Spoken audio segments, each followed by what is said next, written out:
Thank you. Thank you very much for this kind invitation. I'm excited to join you from Oslo, although, of course, it would have been much more exciting to be there in person. I would like to speak a little bit, as agreed upon, the topic of open data for health, for good health, and would give some considerations for trust, transparency, and transformation. There is one thing that's for sure, and that's the amount of data in digital form is growing, and it comes with important emerging opportunities to actively use this data to participate in own health. Let me start here. As citizens, we come in many shapes, forms, ages. It constitutes this very heterogeneous all of us, which adds to some of the challenges when we talk about the data and when we talk about the future services. There is one thing that's for sure, and that's the availability of health data in digital form. It's a growing plethora that we as citizens, but also as professionals and developers can interact with. There are across Europe more and more so electronic health records in place with citizen access. That access is often limited to reading the information, but there is important and interesting discussions and achievements in terms of using these data for different purposes. So interoperability is making progress, and just draw your attention to the movement on the International Patient Summary. We also see more analytics coming in, coupled with the electronic health record, which essentially is the accumulated health history of a person from the perspective of the health professionals that are treating or offering care to the person. We do have a growing amount of patient-generated data. It can come in the form of PROMs, which is patient-reported outcome measures related to treatment or to well-being. Even more so, we see exponential growth in IoT-enabled gadgets and patient-facing apps. And together, these constitute an interesting pool of real-world data that can complement and expand on existing repositories. I will make the claim that observations in daily living and patient-reported outcomes will be an area of much progress in the future. These opportunities or availability of digital health data also comes with questions, because we are at the midst of and starting to prepare the what best practices to develop and what is the meaningful use of these health data. We know that data makes information when it comes into a context. We know that we can aggregate data to knowledge. And I also added the fourth dimension here of the data or the information pool, which is the wisdom, which is very often the accumulated experiences. Maybe it's even not written down, but that really makes a difference to us, and that taps into the sense making of this information. With the meaningful health data use, there also comes opportunities to look into how to best visualize this data, how to interpret it, and make decisions. So it's an interesting opportunity. I would like to point out some work that we did and draw your attention to some work that I was involved in as a rapporteur a couple of years back. I was the member of the EU e-health stakeholder group in the past mandate, and I served as a rapporteur for the task force in that stakeholder group that dealt with citizen and health data. I think this work is directly relevant for open data discussions, as the process is to collect from multiple sources look into how to complement according to needs and relevance in a life trajectory of a citizen or a patient, and also discussions on how to control the data and how to share data with whom, how much, for how long. And really, if you think about it, the GDPR regulations that we have had in place for a couple of years also creates an impetus for new services that relates to collection, complementation, and control of personal health data. So collecting personal data from many sources opens for citizen engagement and align well with the vision for open data. We have a lot of personal observations, as I pointed out, both observations in daily living, reports on the treatment, and an exciting area where I think we will see more work going forward is also how we deal with the treatment choices, the behavioral choices, how we adhere to treatment or engage in self-management or preventive activities.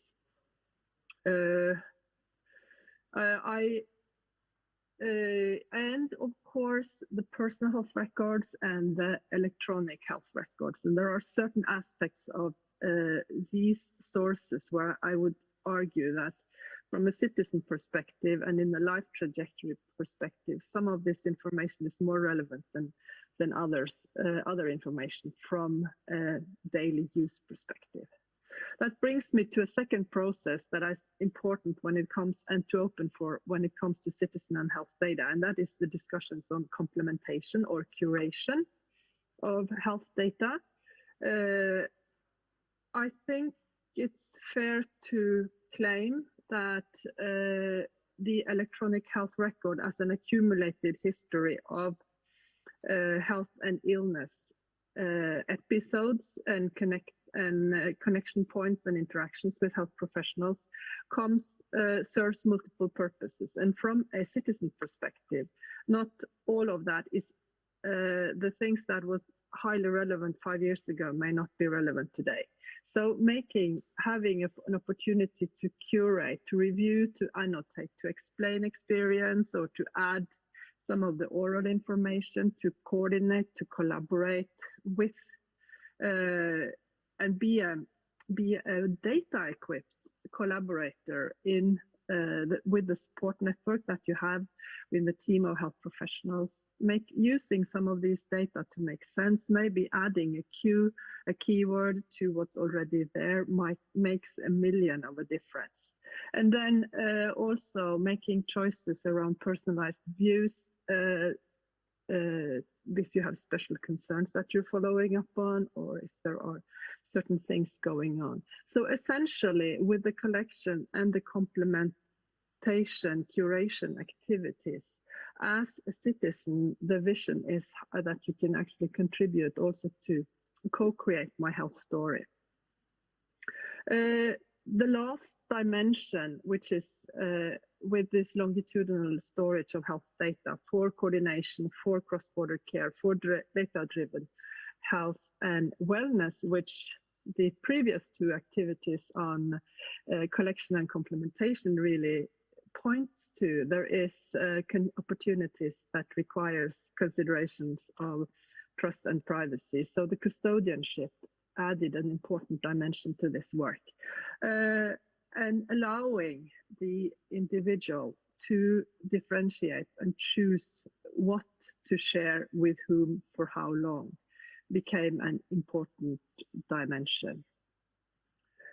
As we are entering into this territory of digital health data and increased citizen engagement, I think it's important to draw the attention back to smart patients. When zooming in on the processes to collect, complement, and control, it is important to also think around smart patients, because that comes as sort of a Janus phase. We have a cohort that on one hand is self-assured, motivated, aware, resourceful, and talented, being smart.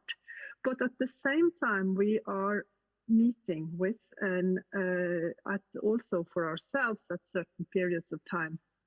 Being smart on the other opposite, being scared, it can be minors involved, we can be anxious or are facing new issues because of aging, be reluctant, and above all, time consuming. I think as we seek for shared goals of inclusions and sustainability, making sure that no one is left outside left outside and preventing a deeper digital divide, balancing and being mindful of the different phases of smart will be important going forward.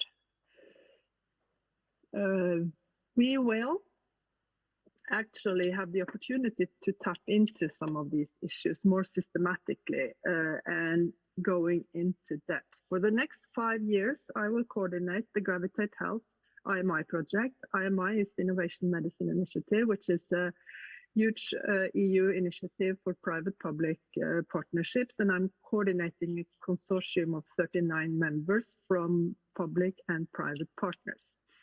It is an integrated digital health information project, and we seek to better understand smart patients by developing and offering a suite of tools and services that seek to stimulate and transform use of health information from trusted sources. Our mission is to equip and empower citizens like Maria. You see her here with her medication list, which she has annotated, and grappling with the package leaflet, the paper in all the medication packs. We seek to equip persons like Maria and everyone else with digital information tools that make her and other confident, active, responsive in their patient journeys.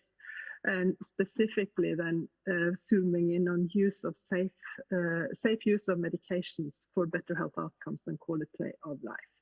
We believe that this requires access to actionable, understandable, relevant, reliable, and evidence-based information to meet specific needs in the health context and with the health literacy level that the person actually has.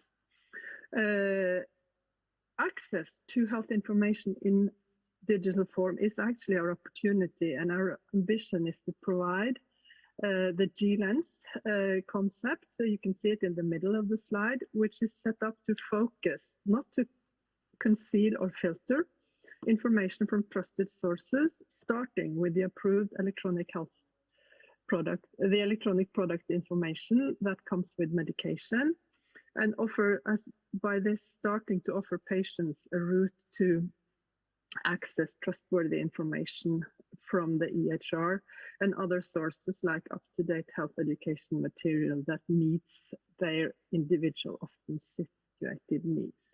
And it's not enough for us to access information. We also want to look into how to actively use it. So we will sum up this work in recommendations on realistic strategies to access, understand, and look into future use of the digital services. To do so, we are focusing in on trust and digital health literacy. They will be a key building block. On that path, we are highly inspired by e-patient Dave. You see him here in the picture, fronting the slogan, let patients help, which is embracing a paradigm where as many as possible has the tools and opportunities to access information, make choices based on the understanding, and collaborate with their health providers in an active, empowered, engaged way, and of course avoiding exploiting the individual.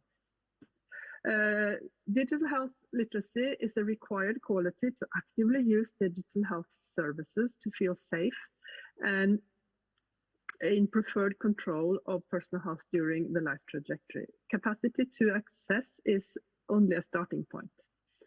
Understanding the information, identifying and discriminating between sources in relation to personal health is key to make it a trusted, actionable knowledge source for the topics that are relevant to the citizen over time in the life trajectory. Trust in itself, in data, in presentation of the data related to digital health literacy can stimulate and build capacity to engage in personal health management, and then of course collect, complement, curate, and control more of our own data. There are some other building blocks on that route with the growing impact of digitalization. The recurring question is, of course, access to data and in what form So dealing with the different formats from all the heterogeneous systems, it's a huge time-consuming burden with plenty of opportunities for unintended errors and safety risks. Without agreement on structure, level of structuring, and protocols in place, also for comments about the context of data, we will only see an exponential growth in the data quantity, being left with the challenge to create value. And this brings me to transparency, where FAIR principles creates exciting opportunities and in efforts to make data findable, accessible, interoperable, and reusable. And this opens for us in Gravitate Health and for you with open data and interesting opportunities to develop, test, and leverage. I would like to point out and draw your attention to the EU project Fair for Health. It's led out of Spain. It's taking FAIR principles to health in an effort to facilitate and encourage the EU health research community to verify, share and reuse data set from publicly funded research interest initiatives through demonstration of the potential impact of such an strategy on health outcomes and health research. We want to take this a step further and also verify in terms of information that the citizen can use to manage their own health. For this, open standards like HL7 FHIR inherently provides resources to support such verification. This is a huge step. It's an important step also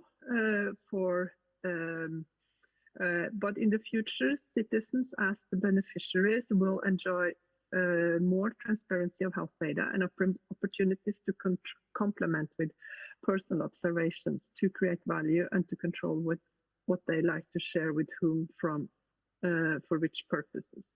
It also comes with a huge potential for support of mobility in Europe and for cross-border care.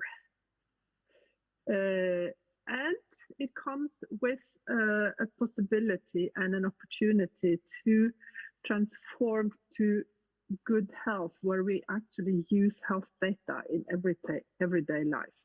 With more health data for active use, the opportunity to prepare the data and information, comprehend available knowledge and accumulate experiences, we will see an evolving transformation.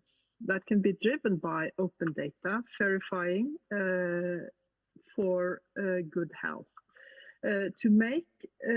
And it can also allow to make personal expertise drive as a driver for desired value. As I started with, the citizens are as citizens across Europe or globally, we're quite a heterogeneous group, and you are probably well aware of the heterogeneity only on the technical side. If you then add in all the differences and all the variety, including the human, we are up for an interesting transformation. So preparing, collecting, and understand the relevant data, information, knowledge, and experiences is important. We can see that as a stepping stone for transformation to collaboration across sites, meaning that more and more healthcare, data-driven healthcare takes place in the context of a person's home, a primary, as well as a specialized care setting. But we see that it's migrating more and more to the home. It's adding responsibilities to the individual. It's also calling on the persons or on our support networks and our family members to take part. We also see a transformation in terms of collaboration, in terms of the expanded team that engages with the patient or citizen. And in their prominent, and they will gain a more prominent role with their general practitioner, the specialist doctors that they see, the pharmacists, the nurses, the social workers, the physical therapists, and everyone. However, then to reap the full benefit of these transformation, data is key to ensure value. Now, I've spoken with many citizens that have developed ad hoc personal strategies for how to make sure that they have enough information along when they engage in these new team collaborations. To ensure transformation to good health and data-driven everyday healthcare life, if I could put it that way, digital navigation tools like a digital health compass or G-Lens will be essential to retain trust and transparency during this evolving transformation, but also to foster effective communication and collaboration. With the health compass, we are able to navigate in able to navigate in the growing seas or data lakes that we see, and making expert in personal life, also with data-driven self-management decisions being the true north. But it also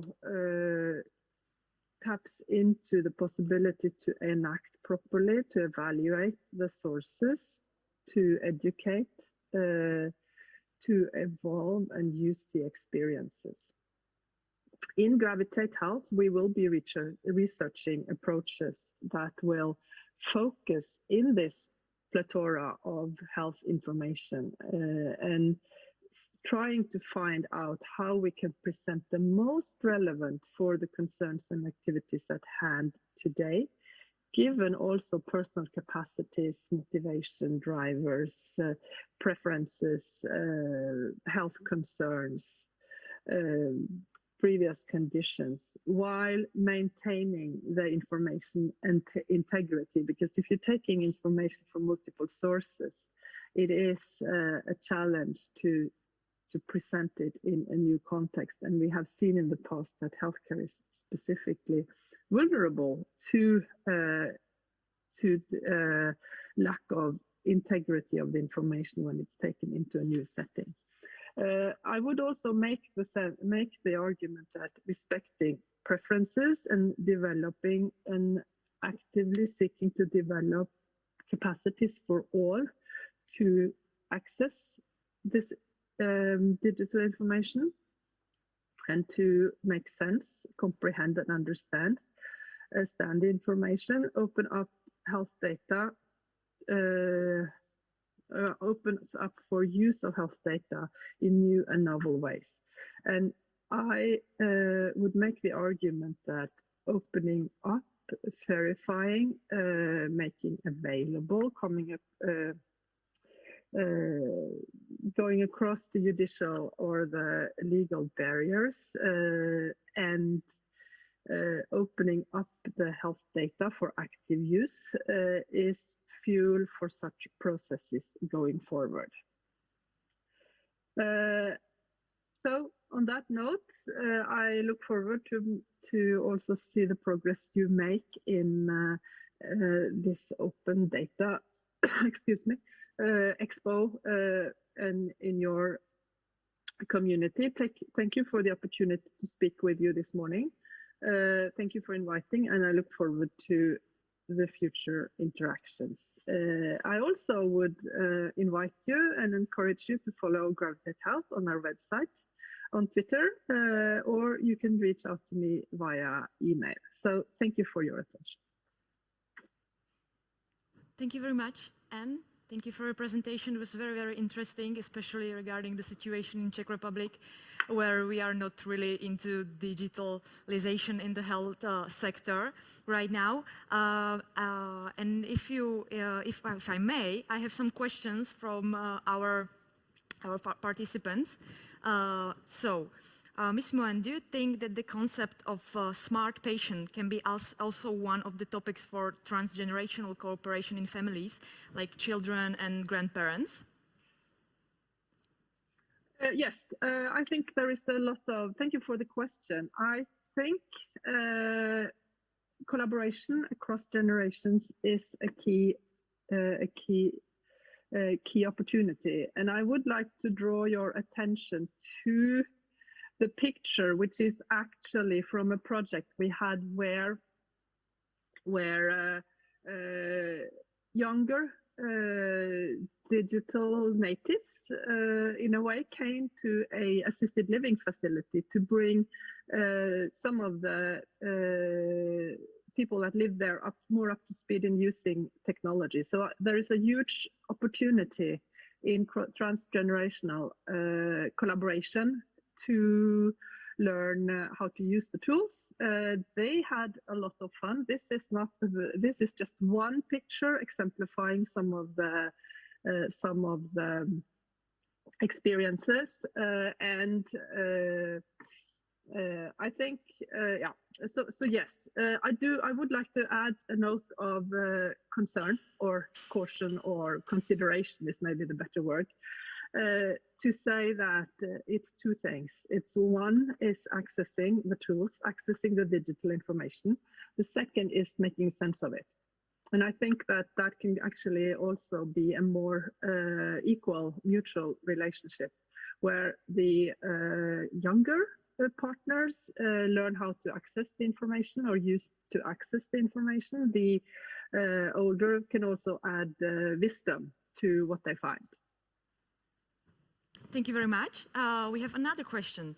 Mr. Vlčinský is asking, can you provide more information about Compass G Lens? Well, for G-Lens, I encourage you to go to and follow our work in Gravitate Health. That's the concept that we will be providing through this initiative. It is a focusing mechanism, and we have deliberately chosen the word focusing because we know that when you take information out of context or pick out some, it can be quite hard to maintain the integrity. So when you focus, we say that we pick out and say we think this is more relevant for you now, based on certain dimensions, being relating to your health, to your activity preferences or your behavioral preferences, as well as capacities. So this is the concept that we are working on, and I look forward to start more in detail when we have more empirical experiences. The compass comes with a set of dimensions or targets that we have discussed through international workshops to say these are important dimensions that can help us to navigate in the terrain. And there are compass components in the G-Lens. The G-Lens will be, the compass is a conceptual idea. The compass will materialize through the Gravitate Health project. And for following our progress. We plan to be active on our webpage and also on Twitter and LinkedIn. Thank you very much. We have another questions from Anonymous. The Gravitate Health is an EU project. Is the Czech Republic involved in the project? If yes, who is the main Czech partner, if you know? Currently, we have no partners from Czech Republic. We would like to engage with you and have discussions. We are planning a quite comprehensive outreach program, and we also have a European Health Alliance as one of our partners, and we are adding or using the ecosystem approach that ECH Alliance has developed, and we will further harness that. So we are open for collaboration on spreading the good word right now, but we do not have a Czech partner. Thank you. That's a shame. I hope it's going to change in the future. Yeah. And probably the last questions from Jiří Marek. Do you think that fair data in the health sector can inspire other public open data areas to follow these principles? Yeah, of course. I mean, making the data findable, accessible, interoperable, and reusable comes with a lot of opportunities. I think we have seen in research that we have started to reap some of the benefits. I think that for health, given the contextual nature and of a lot of the data that's there, and also the what should I say, the current structuring of data opens up some interesting challenges for the fair movement. And I think it can actually be, you will always have challenges, but I think the challenges can be of a different nature in other domains of the society. So I think, and we see that adoption of fair principles is increasing and allows us to move forward in a more collaborative and forceful way. Thank you very much. And last but not least, it's not a question, it's a comment from somebody from audience. Thank you for a good presentation. As you cannot see Slido. And I would like to thank you from the part of the Open Society Fund. And it was a pleasure to have you here, and I hope that the cooperation between you and the Czech Republic in the future will be held, and it will be an excellent opportunity for us. Thank you very much. Thank you, and I look forward to meet you again. Thank you. Good luck with the conference. Thank you very much. Bye, Anne.